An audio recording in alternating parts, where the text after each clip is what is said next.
आपका एक्ट है 2023 का। थोड़ा सा बेसिक जान लेते हैं फिर आगे। बेसिक में क्या, जैसे एक्ट नंबर कौन सा है ये, एक्ट नंबर 46 कब का, तो 2023 का। ठीक है। प्रीलिम्स के लिए जो इसके इंडेक्स से बेसिक पूछ लिया जाता है वो ये है कि जैसे प्रेसिडेंट एसेंट कब मिला। एक बात याद रखना, जब किसी स्टेट के लिए लॉ बनता है तो उसका एसेंट गवर्नर देता है, और जब सबके लिए लॉ बनता है, सेंट्रल लेवल पे बनता है, तो उसका एसेंट जो है वो प्रेसिडेंट देता है। ठीक है। प्रेसिडेंट के एसेंट के बाद ही वो इन्फोर्स होता है, यानी फिर आपको इन्फोर्समेंट डेट जानना है। फिर उसके बाद आपके पास इंपॉर्टेंट होता है कि इसमें कितने चैप्टर्स हैं और कितने सेक्शन है। ठीक है।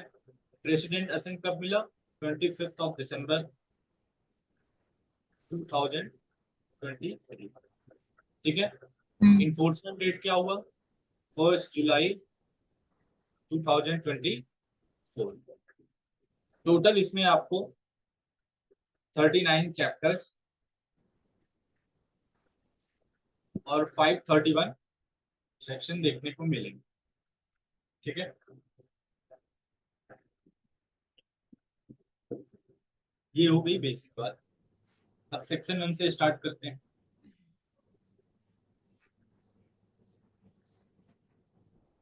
सेक्शन 1, इसका जो सब क्लॉज 1 है वो आपको यही बताता है कि भैया जो ये बीएनएसएस है इसको हम बोल सकते हैं भारतीय नागरिक सुरक्षा संघ। सिंपल, मतलब बीएनएसएस का फुल फॉर्म दिया हुआ है, this act shall be called भारतीय नागरिक सुरक्षा संघ। ठीक है। सब क्लॉज 2 जो है वो क्या बात करता है, इसके नॉन एप्लीकेशन की बात करता है। नॉन एप्लीकेशन तो ये कहाँ कहाँ लागू नहीं होगा। तो पहला तो state of Nagaland, state of Nagaland. Second, tribal areas, sorry tribal areas. Clear. लेकिन एक्सेप्शंस भी हैं। पहले तो ये बताया है कि भैया यहाँ पे सिर्फ चैप्टर 9, 11 और 12 ही लागू है।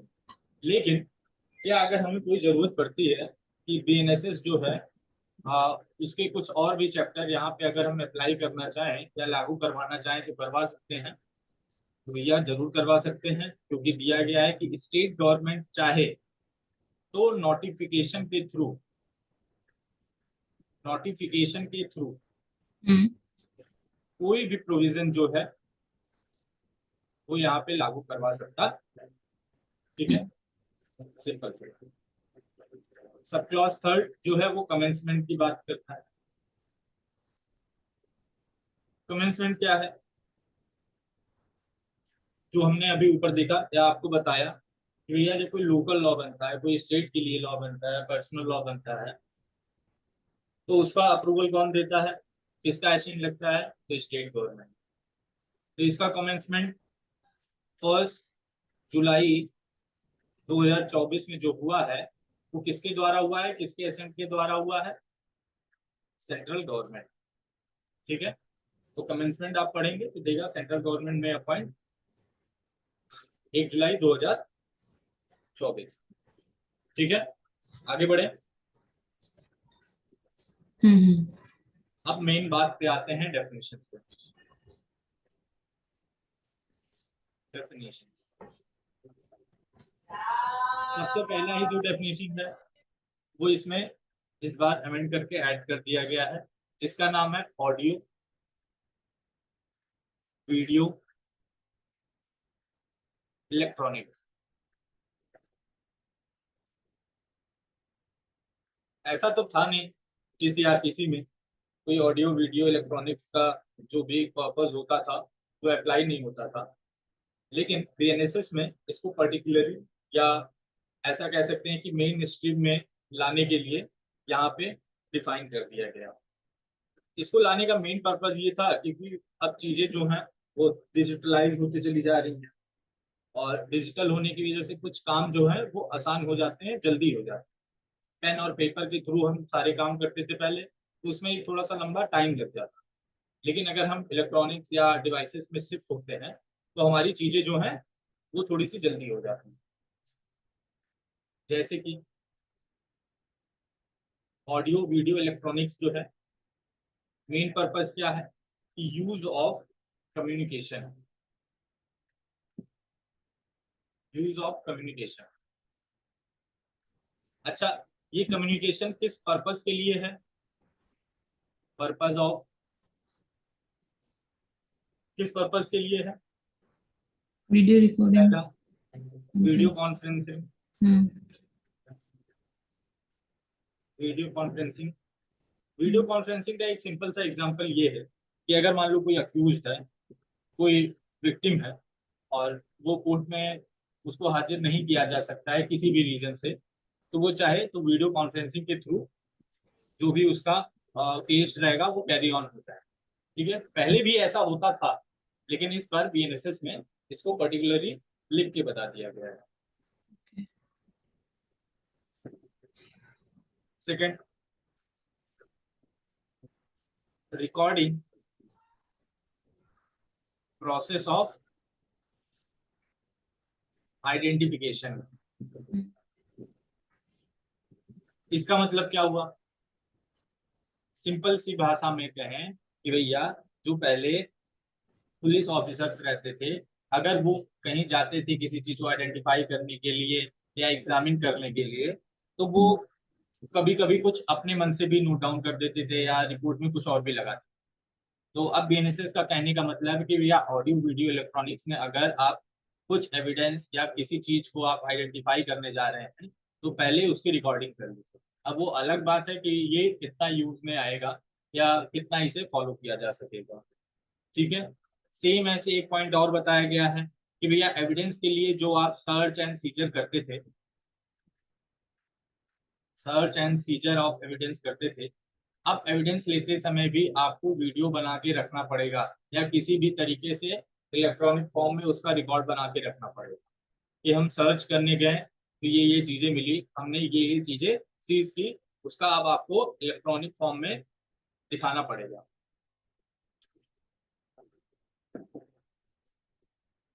नेक्स्ट, ट्रांसमिशन की बात करता है। ट्रांसमिशन की बात करते हैं, ट्रांसमिशन इलेक्ट्रॉनिक कम्युनिकेशन।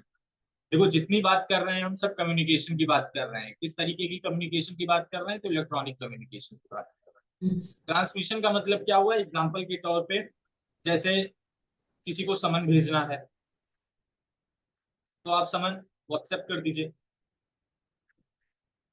या ईमेल कर दीजिए, पहले भी ऐसे होता था, अब इसको मेन स्ट्रीम में ला दिया गया। ठीक है, तो अगर आपको समन व्हाट्सएप पे आता है या ईमेल पे आता है और आपको लग रहा हो कि नहीं भैया हमें तो A4 साइज पेपर में आना चाहिए मेरे घर पे, और जो उसका फॉर्म होता था उस हिसाब से मेरे घर पे आके चस्पा कर देना चाहिए, तो ऐसा नहीं है। बीएनएसएस के डेफिनेशन क्लॉज के ए में जो दिया है ऑडियो वीडियो इलेक्ट्रॉनिक्स, उसमें ये मेंशन कर दिया गया है कि ट्रांसमिशन ऑफ इलेक्ट्रॉनिक कम्युनिकेशन जो है अब वो वैलिड होगा। ठीक है, इसके साथ साथ कोई और भी चीज हो, जितना ये दिया गया ये तो ठीक है, लेकिन इसके अलावा भी अगर कुछ यूज कराना है तो स्टेट गवर्नमेंट में प्रोवाइड, स्टेट गवर्नमेंट चाहे तो वो भी करा सकती है इलेक्ट्रॉनिक कम्युनिकेशन के द्वारा। ठीक है, एक बात और याद रखिएगा कि ऑडियो वीडियो इलेक्ट्रॉनिक्स के थ्रू विटनेस का एग्जामिनेशन भी हो सकता है, एग्जामिनेशन ऑफ विटनेस या विटनेसेस। क्लियर? आगे बढ़े।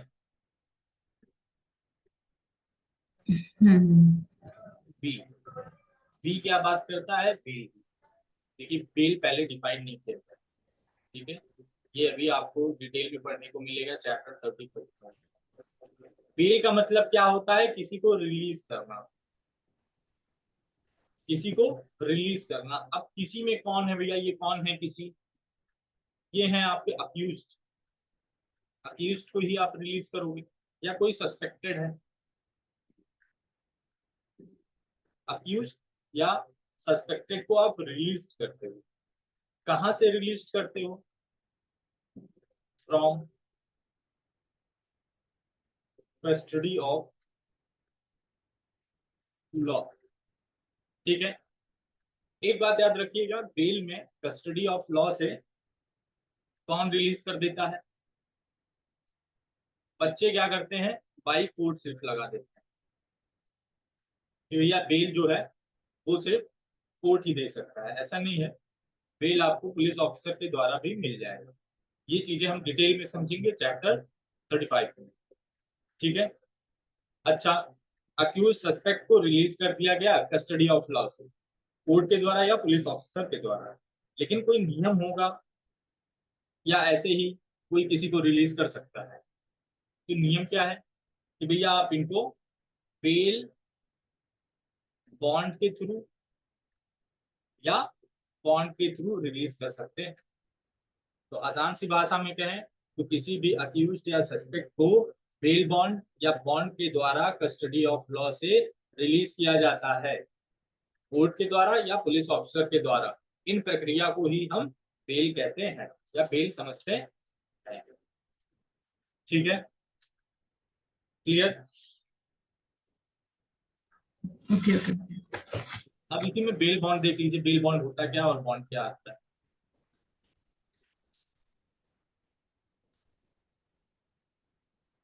बेल बॉन्ड है आपका डी में डिफाइन किया गया। बेल बॉन्ड का मतलब होता है अंडरटेकिंग, अंडरटेकिंग। ठीक है, किसके लिए? छुड़वाने के लिए, रिलीज करने के लिए। कैसे? श्योरिटी के साथ, विथ श्योरिटी। ठीक है, एग्जाम्पल के तौर पे जैसे अभी आर्यन खान का जो केस था शाहरुख खान के लड़के का, तो आपने देखा होगा जब वो बेल बॉन्ड पे रिलीज हुआ था तो जूही चावला जो थी वो श्योरिटी थी। ठीक है, श्योरिटी का मतलब क्या होता है, या यहाँ पे अंडरटेकिंग का मतलब क्या होगा बेल बॉन्ड में? कि भैया कोई व्यक्ति जो है वो अपने ऊपर जिम्मेदारी लेके ये कहेगा कि इनको छोड़ दीजिए, अगर कुछ होता है तो मैं हाजिर हो जाऊंगा। ठीक है, सिंपल सी बात। अच्छा, काफी लोग आंसर राइटिंग में एक गलती करते हैं श्योरिटी और सिक्योरिटी में। ठीक है, श्योरिटी और सिक्योरिटी में जो डिफरेंस है वो ये है कि श्योरिटी जो है वो एक पर्सन देता है, एक इंसान देता है। सिक्योरिटी जो होता है वो मनी का दिया जाता है। ठीक है, तो बेसिक डिफरेंस, इसको ध्यान में रखिएगा।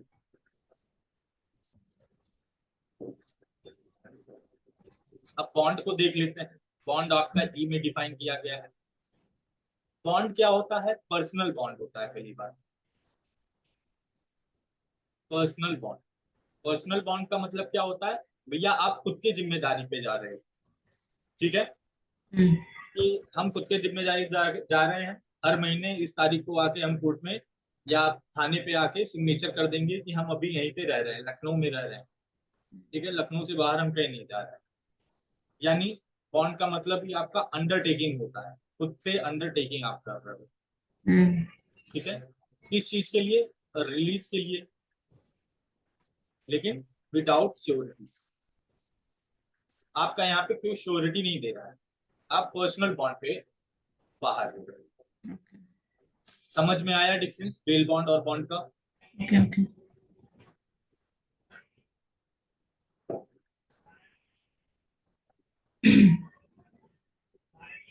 सी, bailable offence. Bailable offence. Bailable offence का मतलब होता है कोई भी ऑफेंस जो कि बेलेबल दिया हो फर्स्ट शेड्यूल। ठीक है, कोई भी बेलेबल ऑफेंस जो बेलेबल दिया हो फर्स्ट शेड्यूल में। फर्स्ट शेड्यूल क्या दिया है, बीएनएसएस के आप पीछे जाएंगे तो वहां पे एक शेड्यूल की पूरी लिस्ट दी हुई है, तो वहां पे आपको बता दिया जाएगा, मतलब मेंशन किया गया है। अच्छा, क्या किसी और एक्ट में बेलेबल ऑफेंस और भी किसी तरीके से दिया जा सकता है? जैसे मान लीजिए कोई अदर लॉ है, जैसे आपका पॉक्सो है,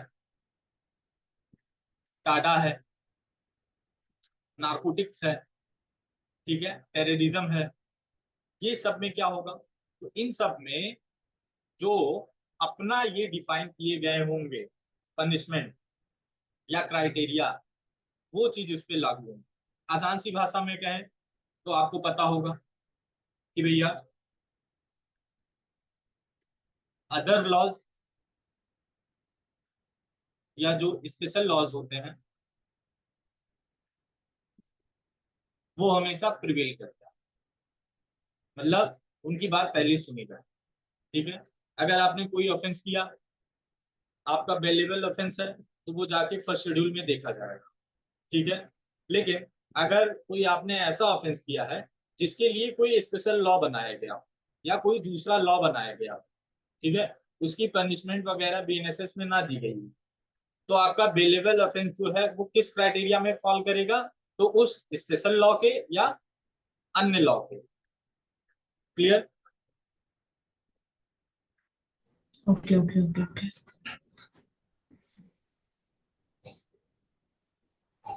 3 ईयर से ऊपर कोई ऑफेंस होता है, आपका बेलेबल ऑफेंस हो गया। और 3 ईयर से अगर कोई कम का मतलब कम पनिशमेंट वाला ऑफेंस आपने किया तो नॉन बेलेबल ऑफेंस हो जाएगा। लेकिन जब आपको आंसर लिखने होंगे तो आप सिर्फ ये नहीं लिखोगे, आप पूरा लिखोगे कि भैया वो ऑफेंस जो फर्स्ट शेड्यूल में बेलेबल दिया गया है उसको हम बेलेबल ऑफेंस समझेंगे, या किसी अन्य लॉ में या किसी स्पेशल लॉ में जिन ऑफेंस को बेलेबल बताया गया है उन्हें हम बेलेबल समझेंगे। उसके बाद आप ये मेंशन कर सकते हो कि 3 साल से ज्यादा किसी पनिशमेंट में उसको हम बेलेबल ऑफेंस समझेंगे, 3 साल का कम अगर किसी ऑफेंस में पनिशमेंट है तो आपका नॉन बेलेबल ऑफेंस। ठीक है, bail is matter of right, अधिकार है। ठीक है, बेल जो है वो पुलिस ऑफिसर और कोर्ट दोनों के द्वारा ग्रांट किया जा सकता है। ठीक है, क्लियर? अब देखिएगा नॉन बेलेबल ऑफेंस क्या हो जाएगा फिर। ये जो आपका नॉन बेलेबल ऑफेंस है वो क्या होगा, पहली बात तो नॉन बेलेबल ऑफेंस जो है वो मैटर ऑफ राइट नहीं है। Non bailable offence matter of right नहीं है, ये क्या है, डिस्क्रिशन ऑफ कोर्ट।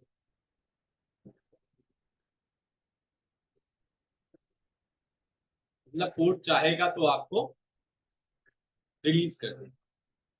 ठीक है, इसमें बेल जो भी ग्रांट होगा वो कोर्ट के द्वारा होगा। क्लियर? आगे बढ़े। Okay okay. डी और ई हमने देख लिया, बेल बॉन्ड और बॉन्ड। तो हम देखेंगे F, charge.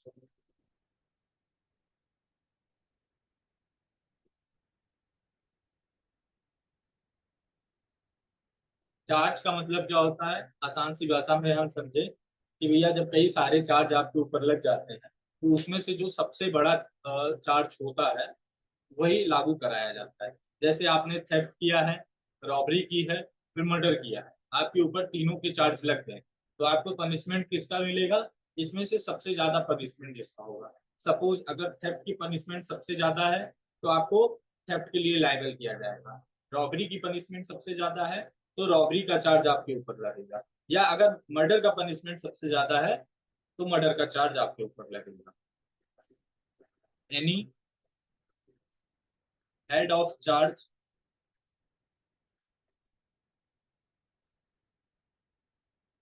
when contains more heads। Simple, ठीक है। चलिए नेक्स्ट, जी क्या बात करता है, कॉग्निजेबल ऑफेंस या कॉग्निजेबल केस की बात करता है। कॉग्निजेबल ऑफेंस क्या है या कॉग्निजेबल केस क्या है कि भैया कोई भी ऑफेंस अगर पुलिस ऑफिसर्स के द्वारा जो कि आपके फर्स्ट शेड्यूल में दिया गया हो, ठीक है, कोई भी पुलिस ऑफिसर्स के द्वारा अरेस्ट कर लिया गया हो विदाउट वारंट, ठीक है, या तो इन्वेस्टिगेट कर लिया गया हो विदाउट वारंट, तो वो आपका कॉग्निजेबल केस या कॉग्निजेबल ऑफेंस कहलाएगा। ठीक है, कोई भी ऑफेंस जो पुलिस ऑफिसर्स के द्वारा किया जा रहा है, और ये सारे ऑफेंस कहाँ मेंशन है, तो आपके फर्स्ट शेड्यूल में मेंशन है। ठीक है, फर्स्ट शेड्यूल के हिसाब से अगर कोई भी ऑफेंस है तो उसको पुलिस ऑफिसर अरेस्ट कर सकता है बिना वारंट के या इन्वेस्टिगेट कर सकता है बिना वारंट के। क्लियर। फिर यहाँ पे आता है कि अगर भैया कोई अदर लॉ हो या कोई स्पेशल लॉ हो तो क्या वो भी फर्स्ट शेड्यूल के हिसाब से चलेगा या बीएनएसएस के हिसाब से चलेगा, तो नहीं भैया, अदर लॉ में या स्पेशल लॉ में ऑलरेडी मेंशन किया होगा, जो इन्होंने मेंशन किया होगा कि भैया ये जो क्राइटेरिया है ऑफेंस का ये फॉल करता है कॉग्निजेबल ऑफेंस या कॉग्निजेबल केस। ठीक है, तो उन ऑफेंस को ही हम कॉग्निजेबल केस या कॉग्निजेबल ऑफेंस मानेंगे। बार बार मैंने आपको बताया है कि भैया जो स्पेशल लॉ होता है, जो अदर लॉ होता है, वो प्रिवेल करता है हमेशा। ओके। ठीक है, तो इसमें भी भैया 3 से के जो पनिशमेंट वाले केस हैं वो नॉन कॉग्निजेबल है, 3 से ज्यादा पनिशमेंट वाले जो केस है ऑफेंस है वो कॉग्निजेबल। ठीक है, ये बेसिकली आपके किस में बताए जाते हैं, अदर या स्पेशल लॉ में बताए जाते हैं। बीएनएसएस के हिसाब से चलना है तो आप फर्स्ट शेड्यूल में पहले जाके देख लीजिए कि कौन सा ऑफेंस है। ठीक है, तभी आपको वहां पे समझ में आएगा कि हमको अरेस्ट बिना वारंट के करना है, इन्वेस्टिगेट बिना वारंट के करना है, या हमें मजिस्ट्रेट से परमिशन लेनी। ठीक है, अदर लॉ में साफ साफ बोल दिया गया है 3 साल से कम का ऑफेंस है तो नॉन कॉग्निजेबल हो जाएगा, 3 साल से जाने का ज्यादा का है तो कॉग्निजेबल हो जाएगा। क्लियर। स्पीड सही है या आराम से और बोले। ठीक है, नॉर्मल है। तो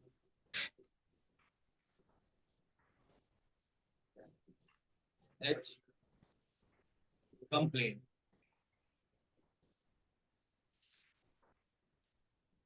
कंप्लेंट की बात करें तो कंप्लेंट में क्या होता है, एलिगेशंस होते हैं। ठीक है, ये एलिगेशंस कैसे होते हैं, या तो ओरली होंगे या तो राइटिंग में। ठीक है, ये कंप्लेंट जो है ये किसके पास जाते हैं, तो मैजिस्ट्रेट्स के पास जाते हैं। ठीक है, किस लिए जाते हैं कि भैया आप इसको देखिए और इस पे एक्शन लीजिए, with view to take action. अच्छा एक बात बता दूं, मैं ऐसे डायग्राम में या फ्लो चार्ट में इसलिए बता रहा हूँ आपको कि समझने के लिए इजी हो जाए, और जब आप भी अपना शॉर्ट नोट्स बनाइएगा तो ऐसे ही बनाइएगा। इसका एक बेनिफिट है कि जो भी कीवर्ड्स होते हैं आपके बेयर एक्ट में वो आपको क्लियरली फिर विजुअल हो। ठीक है, वरना बच्चे क्या करते हैं, BR एक्ट एक बार पढ़ लिए, उनको लगता है समझ में आ गया, जब आंसर राइटिंग करेंगे उनको उनको मार्क्स कम मिलेंगे, फिर वो कहते हैं भैया हम बेयर एक्ट लैंग्वेज ही लिखे थे फिर भी हमको नंबर भी कम मिल रहे हैं। तो बेयर एक्ट लैंग्वेज लिखने का मतलब है जो कीवर्ड्स हैं वो आपके आंसर्स में लिखने चाहिए, उसके आगे पीछे आप अपने लैंग्वेज में लिखो कोई दिक्कत नहीं। लेकिन अगर बेयर एक्ट में लिखा है कि कंप्लेंट का मतलब होता है मजिस्ट्रेट को दिया गया, ओरल और राइटिंग में दिया गया, आप यही पॉइंट छोड़ दिए, आप लिख दिए कि कोई भी एलिगेशन हमने मजिस्ट्रेट को दे दिया कि भैया अब वो उस पर एक्शन ले लें और यही कंप्लेंट है, वैसे गलत हो जाएगा। तो इसलिए मैं फ्लो चार्ट में बताता हूँ कि जो कीवर्ड्स हैं वो इजिली विजुअल। ठीक है, अच्छा ये एक्शन जो है ये किसी भी नोन या अननोन पर्सन के लिए हो सकता है। ठीक है, लेकिन इस कंप्लेंट में क्या नहीं इंक्लूड होता है, does not include police report. ठीक है, ये इस पार्ट का सबसे इंपॉर्टेंट होता है, जब आपको प्रीलिम्स में MCQ सॉल्व करना होगा तो यही क्वेश्चन आपसे रिपीटली पूछे कि कंप्लेंट में क्या नहीं इंक्लूड होता है, तो पुलिस रिपोर्ट में इंक्लूड होता है। ठीक है, ओके। और एक बात, ये कॉग्निजेबल और नॉन कॉग्निजेबल दोनों ऑफेंस पे लागू किया जाता है। क्लियर? किस पे लागू किया जाता है? कॉग्निजेबल नॉन कॉग्निजेबल ऑफेंस दोनों के लिए अवेलेबल रहता है। ओके ओके ओके ठीक है, ओके ओके।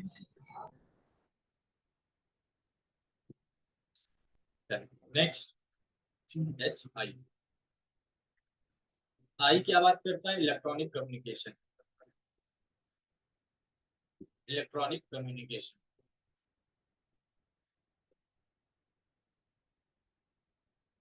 अब क्योंकि यहाँ पे कम्युनिकेशन ही लिखा है तो इसका पर्पस क्या है, कम्युनिकेट करने का ही, लेकिन किस मैनर में, तो इलेक्ट्रॉनिक के मैनर में।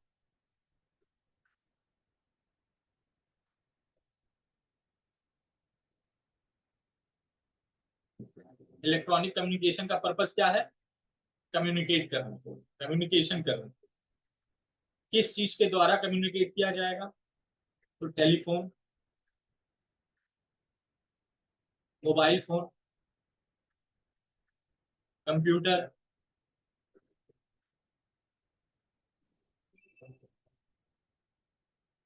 कैमरा,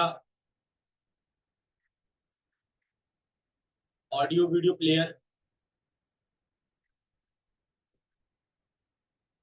और वायरलेस वायरलेस टेलीकम्युनिकेशन।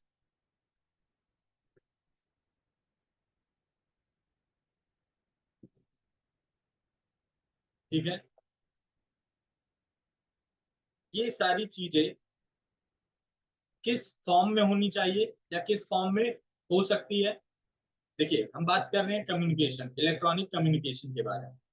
जो इलेक्ट्रॉनिक कम्युनिकेशन होता है किसके द्वारा किया जाता है, telephone, mobile phone, computer, camera, audio video player, wireless telecommunication के द्वारा किया जाता है। ठीक है, ये किस किस फॉर्म में हो सकता है, तो ये रिटर्न फॉर्म में भी हो सकता है, मतलब आप मैसेज लिख के भी डाल सकते हो।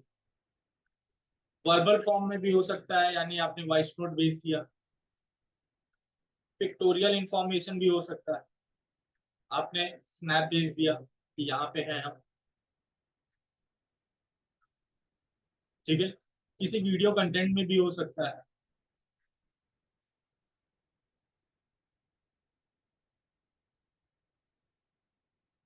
क्लियर?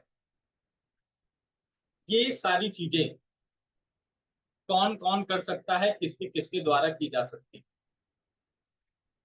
पहला तो कोई पर्सन दूसरे पर्सन को कर सकता है, यानी हम, अगर मैं चाहूं तो आपको कोई चीज लिखकर टेलीफोन या मोबाइल फोन के द्वारा भेज सकता हूं। ठीक है, यानी पर्सन टू पर्सन हो रहा है। क्लियर? डिवाइस टू डिवाइस, अब जैसे सिंपल सा एग्जांपल, अभी जैसे एआई चल रहा है, एक एआई के थ्रू मैं किसी भी इंसान को या किसी भी व्यक्ति को कोई मैसेज या किसी भी तरीके से कम्युनिकेट करना चाहूँ, तो एक शेड्यूल कर दूं कि इस शेड्यूल पे ऑटोमेटिक मैसेज चला जाए। ठीक है। A person to devise, a person to devise, कोई व्यक्ति किसी डिवाइस को कोई मैसेज भेजना चाहे तो इस फॉर्म में इसके थ्रू कर सकता है, या किसी डिवाइस से किसी डिवाइस से किसी व्यक्ति को मैसेज भेजना हो तो भी आप कर सकते हैं। ठीक है। इसमें सबसे इंपॉर्टेंट जो है, प्रीलिम्स में अगर एमसीक्यू पूछा गया तो ये याद रखिएगा, telephone, mobile phone, computer, camera, audio video player, wireless telecommunication. ठीक है। इसके बाद आपको जो ध्यान रखना होगा कि ये किस फॉर्म में हो जाएगा, तो रिटन फॉर्म में भी हो सकता है, वर्बल भी हो सकता है, पिक्टोरियल इंफॉर्मेशन में भी हो सकता है, वीडियो कंटेंट के द्वारा भी हो सकता है। क्लियर? ओके, ठीक है। आगे बढ़े। हाँ हाँ, ओके। चलिए, अब हम बात कर लेते हैं जे। जे क्या बात करता है? High court.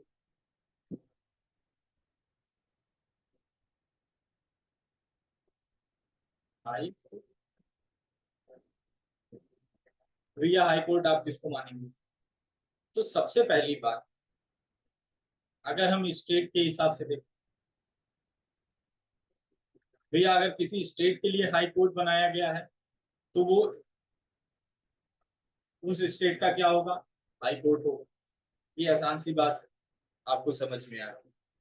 लेकिन अगर आपसे पूछा गया कि यूनियन टेरिटरी है, उसमें आप हाई कोर्ट कैसे डिवाइड करेंगे, तो क्या बताएंगे? तो आप बोलेंगे कि भैया, जस्ट सेकंड, बोलेंगे भैया कि भैया विच jurisdiction which jurisdiction of high court for a state has been extended by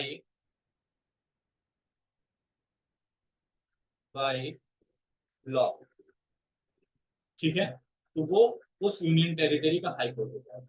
मतलब अगर हाई कोर्ट, मतलब किसी स्टेट का जो हाई कोर्ट है, उसका जो ज्यूरिस्डिक्शन है, मतलब क्षेत्र जो है, ज्यूरिस्डिक्शन का मतलब होता है क्षेत्र, कार्य, जहाँ पे आप काम करते हैं वो कितने दूर तक फैला गया। जैसे सिंपल सी भाषा में समझे तो आपके एरिया में पुलिस चौकी होगी, उस पुलिस चौकी का एक दायरा होगा कि वहाँ के जो पुलिस ऑफिसर होंगे वो एक दायरे तक ही अपना काम करेंगे। उसके बाद दूसरी जो चौकी होगी, दूसरा जो थाना होगा, वो उनका ज्यूरिस्डिक्शन स्टार्ट हो जाएगा।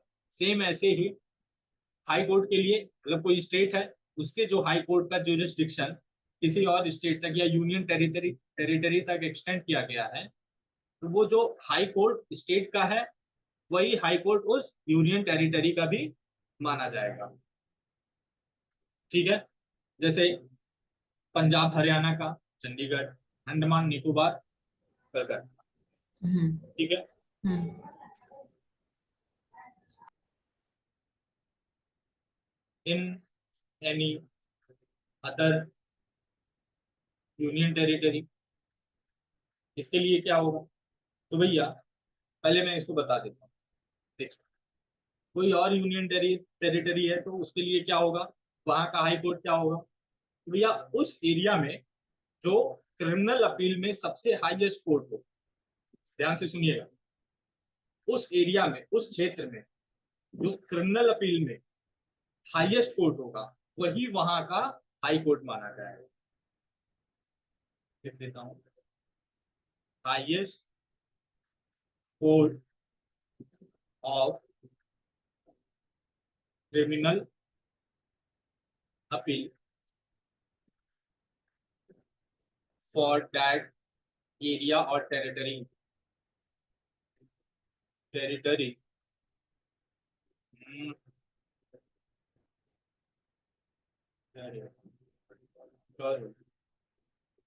ठीक है, वो वहां का क्या माना जाएगा? High court. सपोज करिए आप अदर यूनियन टेरिटरी है जहाँ पे लखनऊ, ठीक है, तो लखनऊ में क्रिमिनल अपील के लिए आप जो सबसे बड़े कोर्ट में जा रहे हो, वही कोर्ट जो है आपका हाई कोर्ट की तरह काम करे, ठीक है। अब ये मत कह देना कि भैया जो हमारे यहाँ हाईएस्ट क्रिमिनल अपील वाला कोर्ट होगा तो हम तो सुप्रीम कोर्ट भी जा सकते हैं, तो नहीं, except Supreme Court, except Supreme Court, Supreme Court का यहाँ पे कोई लेना देना नहीं। क्लियर? यूनियन टेरिटरी या अदर यूनियन टेरिटरी में कोई डाउट, कोई कंफ्यूजन? नहीं नहीं ठीक है। आगे बढ़े। Okay okay. अब हम बात करेंगे इंक्वायरी।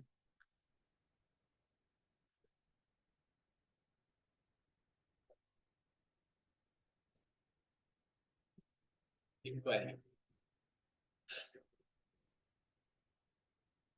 इंक्वायरी किसके द्वारा की जाती है? मैजिस्ट्रेट या कोर्ट, ठीक है। ट्रायल के सिवा, ट्रायल के सिवा कोई भी अन्य प्रोसीडिंग या अदर प्रोसीडिंग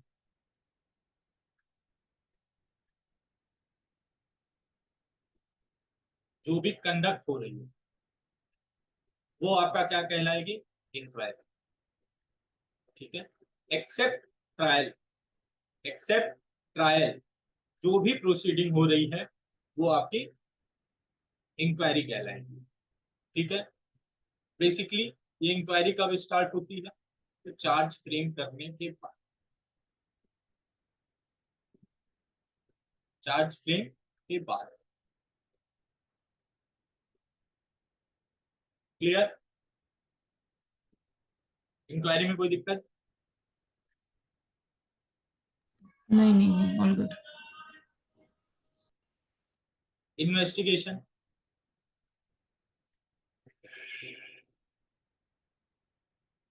इन्वेस्टिगेशन किसके द्वारा कंडक्ट होता है? Police officer. इन्वेस्टिगेशन जो होता है वो पुलिस ऑफिसर द्वारा कंडक्ट होता है। इनका पर्पस क्या होता है? To collect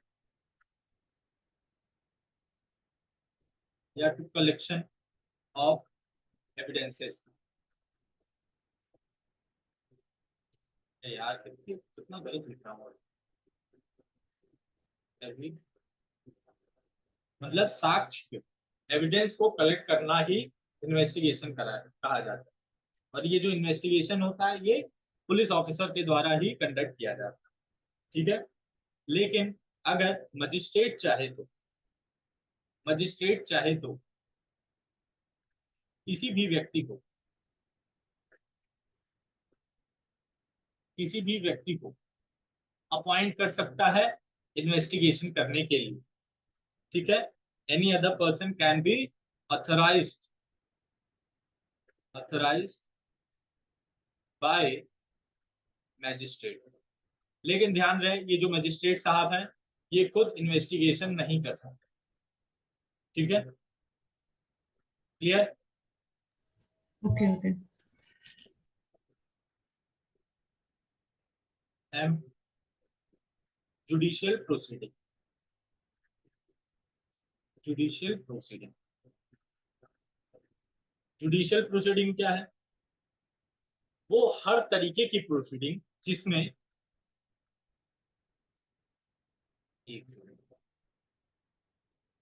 every proceeding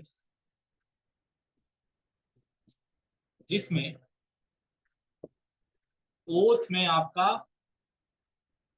oath में आपका एविडेंस लिया जा सकता है।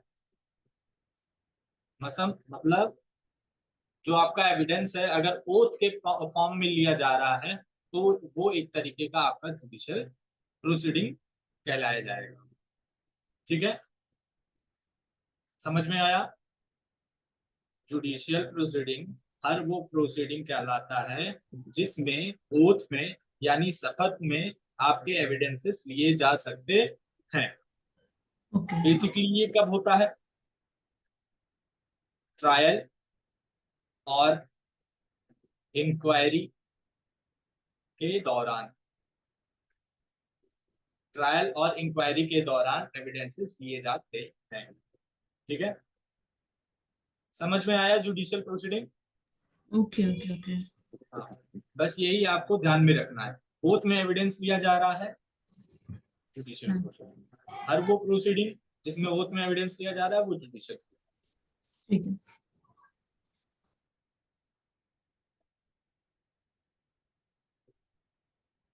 And local jurisdiction. Local jurisdiction. Local jurisdiction क्या है कि भैया पहली बात तो अरे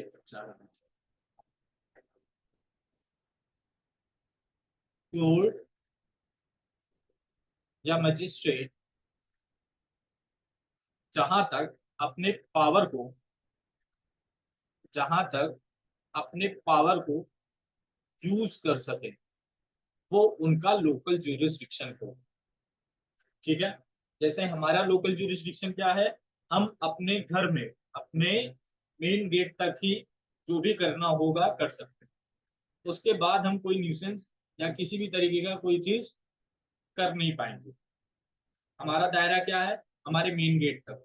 तो ऐसे ही कोर्ट और मजिस्ट्रेट के जो मेन गेट है वही उनके लोकल ज्यूरिसडिक्शन कहलाएंगे।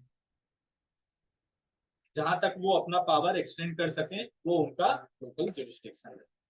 लेकिन मान लीजिए कोई दूसरा ज्यूरिसडिक्शन है, वहां पे मजिस्ट्रेट आए नहीं है, काफी दिनों से छुट्टी पे चल रहे हैं, तो वहां का कार्य अगर देखना होगा तो क्या किया जाए वहां पे फिर? तो स्टेट गवर्नमेंट जो होते हैं वो इनके जो पावर है एक्सटेंड कर देते हैं।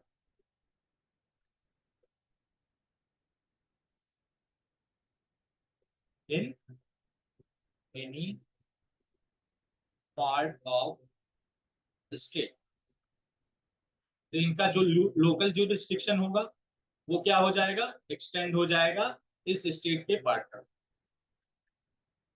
ठीक है, जैसे मान लीजिए कोर्ट में कभी जब जजेस की कमी हो जाती है, अन्य किसी कोर्ट में जजेस की कमी हो जाती है, तो किसी भी जज साहब को बता दिया जाता है कि भैया अब अगले कोर्ट का भी मैटर देख लीजिए। जैसे सिंपल सा एग्जांपल, जब आप स्कूल में रहते होगे और आपके गेम वाले टीचर नहीं आते हैं, तो मैथ वाले टीचर को क्या किया जाता था?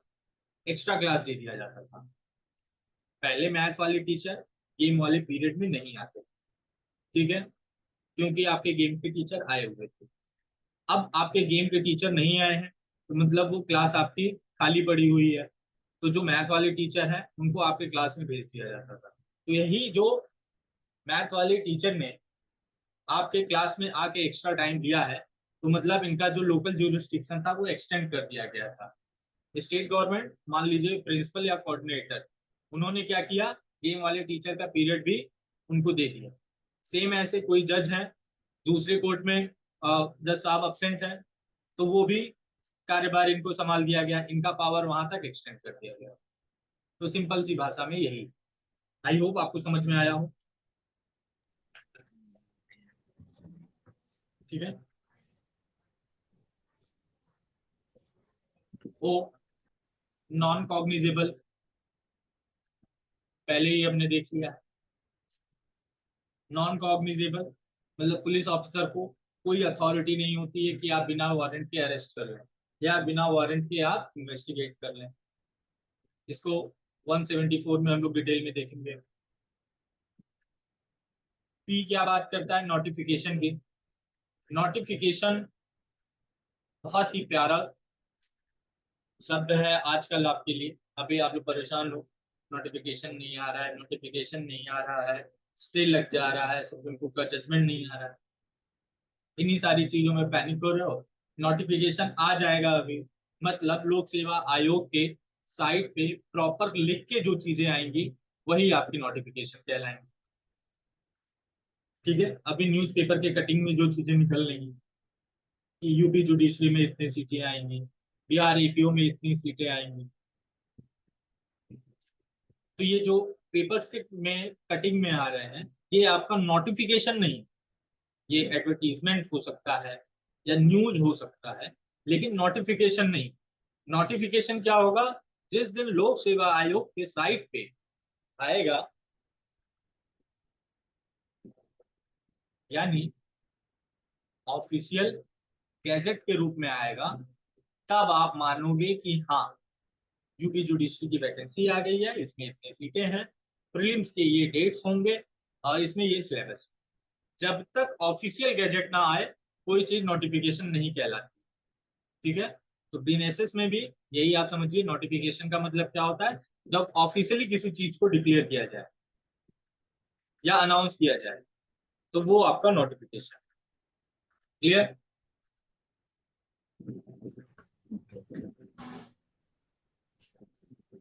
Next, Q. क्यू क्या बात करता है? ऑफेंस की। ऑफेंस क्या है? तो भैया कोई भी एक्ट या कोई भी ओमिशन जिसको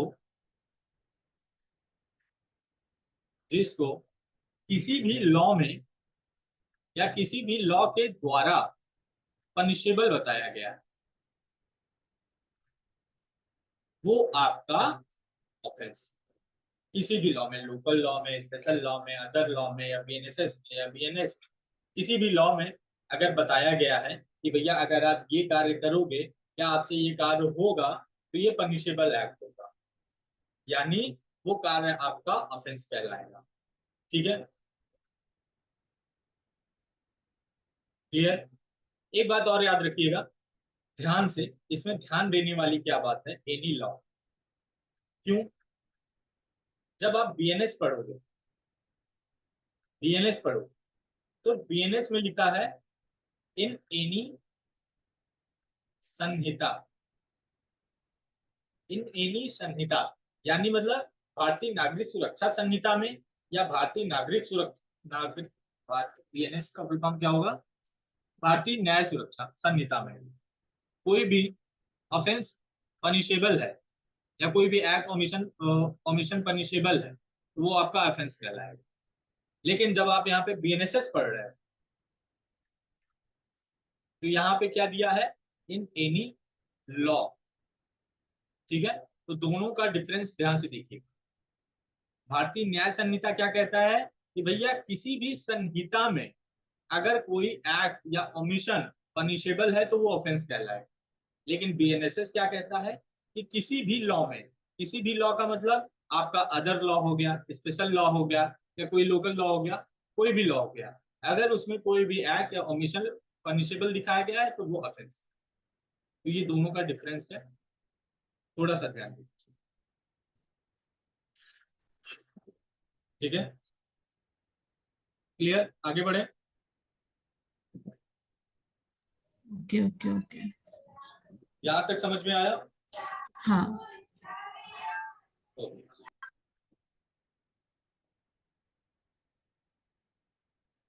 आर की बात करते हैं। R, officer in charge. Officer in charge कहाँ का? Of a police station. Officer in charge of a police station कौन होता है? सॉरी, सॉरी,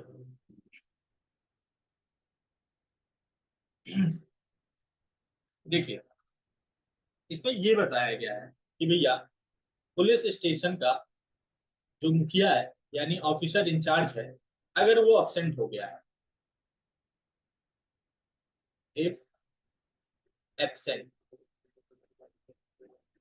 या भाई साहब वो बीमार पड़ गए हैं, या किसी अदर रीजन की वजह से, अदर कॉज की वजह से वो पुलिस स्टेशन नहीं आ पाए, तो उस दिन उनका कार्यभार कौन देखेगा? उनकी चीजों को कौन देखेगा? तो उस पुलिस स्टेशन में जो दूसरा ऑफिसर इंचार्ज है, above the rank of constable,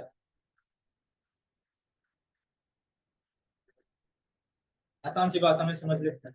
police station में ऑफिसर इंचार्ज है, आज उनकी तबीयत बहुत खराब हो गई, आज वो पुलिस स्टेशन नहीं आ पाए, तो कोई तो एक ऐसा जिम्मेदार व्यक्ति होना चाहिए जो आज के दिनों में पुलिस स्टेशन को संभाल ले जाए। तो वो कौन है, कौन देखेगा? तो पुलिस स्टेशन में वो कोई भी इंचार्ज जो कांस्टेबल के रैंक से ऊपर हो, ठीक है, कांस्टेबल के रैंक से ऊपर है, तो उसको एज ए पुलिस इंचार्ज मान लिया जाएगा उस दिन पुलिस स्टेशन का, ठीक है। Okay okay. क्लियर? आगे बढ़े। हाँ ठीक है। अब देखिए इसका सब क्लॉज 2 आपसे क्या कहता है कि अगर स्टेट गवर्नमेंट किसी को डायरेक्ट कर दिया है, किसी को निर्देश दिया गया है, एनी पुलिस ऑफिसर, किसी भी पुलिस ऑफिसर को बोल दिया, समझ लो ये ए है, ये आपका ऑफिसर इंचार्ज है, ठीक है, इसी में आपके थाने में बी है, सी है, डी है, ठीक है, ये दूसरे पुलिस ऑफिसर्स हैं। स्टेट गवर्नमेंट ने डायरेक्ट दिया कि भैया अगर जिस दिन ए नहीं रहेंगे उस दिन सी जो रहेंगे एज ए ऑफिसर इंचार्ज अपना चुपचाप कार्यभार संभाल लेंगे। क्लियर? सब क्लॉज 2 में यही बोला गया है कि स्टेट गवर्नमेंट डायरेक्ट कर सकता है किसी भी पुलिस ऑफिसर को जो वहां पे प्रेजेंट हो कि अगर अगर भैया ऑफिसर इंचार्ज नहीं आया है तो दूसरा जो पुलिस ऑफिसर है वही ऑफिसर इंचार्ज रहेगा। सिंपल। ठीक है ठीक है। Next, P Q R S. S क्या बोल रहा है? आपका प्लेस की बात करता है। प्लेस क्या होता है? कोई भी हाउस, बिल्डिंग, टेंट, व्हीकल, ऐसे। इसमें समझने जैसा कुछ नहीं है, एक बार देख लीजिए।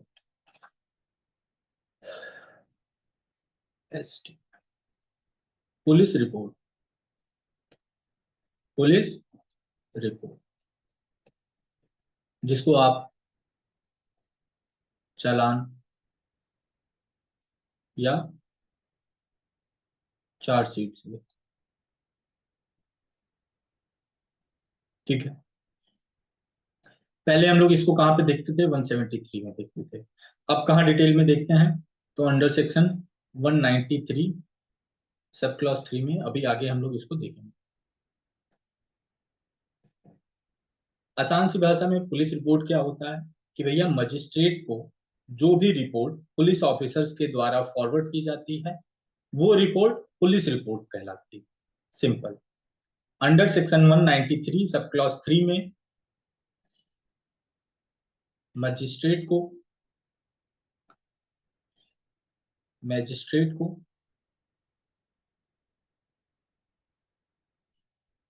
जो रिपोर्ट पुलिस ऑफिसर के द्वारा फॉरवर्ड की जाती है वो आपका पुलिस रिपोर्ट कहलाता है। क्लियर? आगे बढ़े। ठीक है।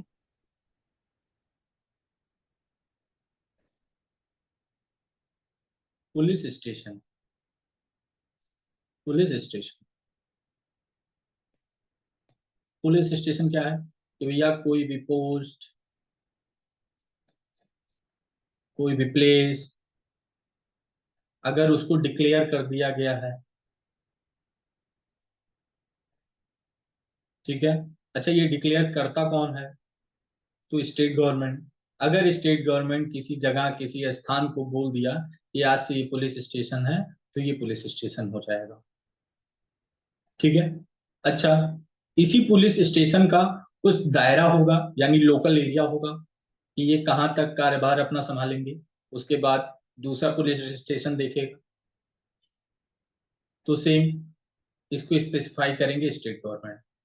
यानी स्टेट गवर्नमेंट जिस भी स्थान को डिक्लेयर कर देगा कि आज से ये पुलिस स्टेशन है, तो वो पुलिस स्टेशन कहलाएगा। और स्टेट गवर्नमेंट ही इसका जो लोकल एरिया होगा उसको भी स्पेसिफाई करेंगे कि इस पुलिस स्टेशन का जो दायरा है यहां से यहां तक।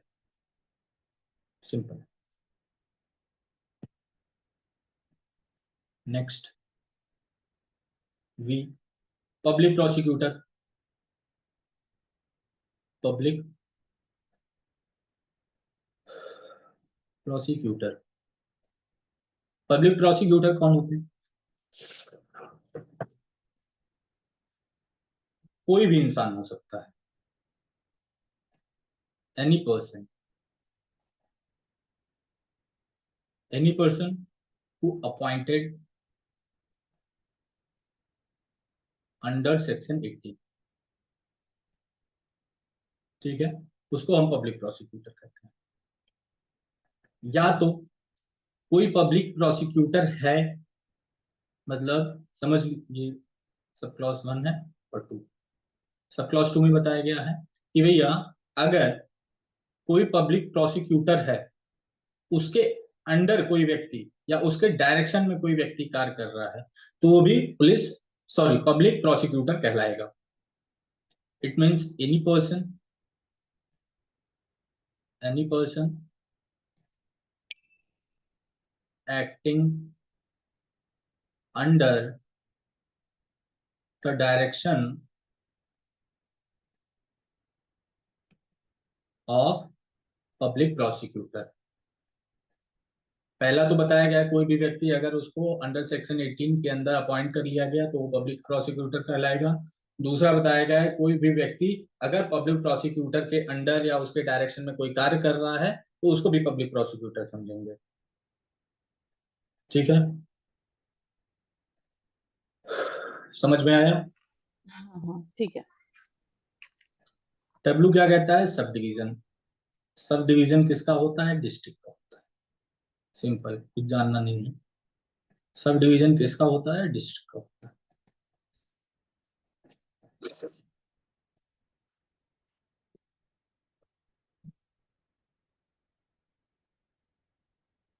समन केस। समन केस क्या होते हैं? दो या दो से कम, आपने यही रटा होगा ना, 2 और बिलो। दो या दो से कम साल के जो भी केसेस हैं वो किस में आ जाएंगे? समन केस में। यही रटा है। और कैसे रटा है वो भी आके देख लेते हैं। इसको आप समझेंगे जेट से, वारंट केस से। वारंट केस,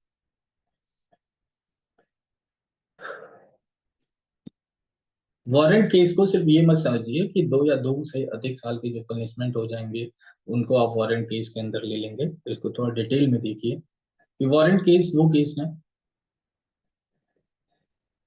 जिनका रिलेशन या दो relating with offence punishable death, imprisonment,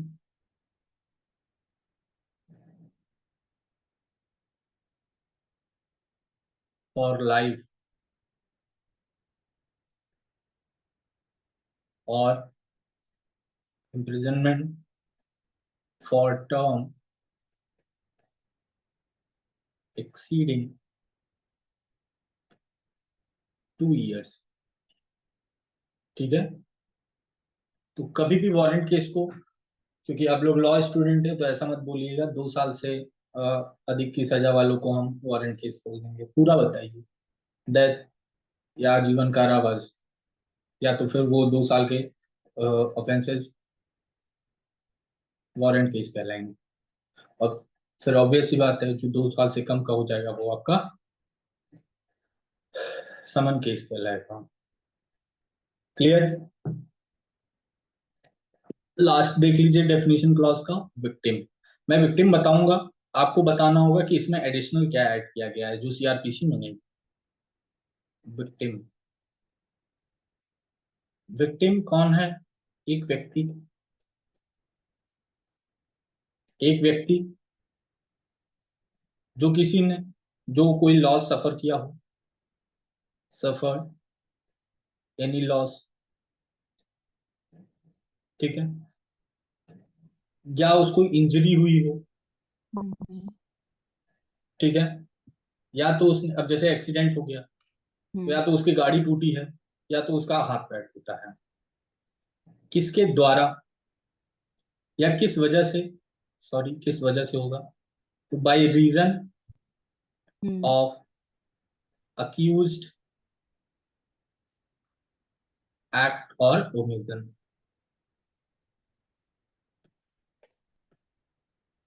किसी अक्यूज्ड के किसी कार्य की वजह से, किसी एक्ट या ओमिशन की वजह से अगर किसी व्यक्ति को कोई लॉस सफर हो रहा है या उसको कोई इंजरी क्रिएट हो रही है तो वही व्यक्ति विक्टिम कहलाता है, ठीक है। विक्टिम में आपके गार्जियन आ जाएंगे। प्रीलिम्स का फेवरेट क्वेश्चन है कि विक्टिम में कौन इंक्लूड है, गार्जियन और लीगल, ठीक है।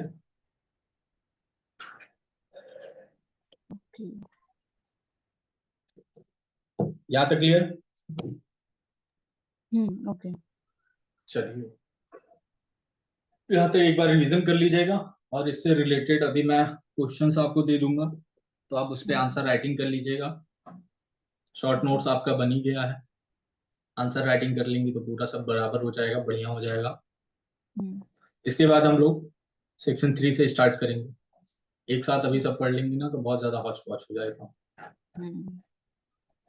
चलिए bye bye, take care. Okay, thank you, bye.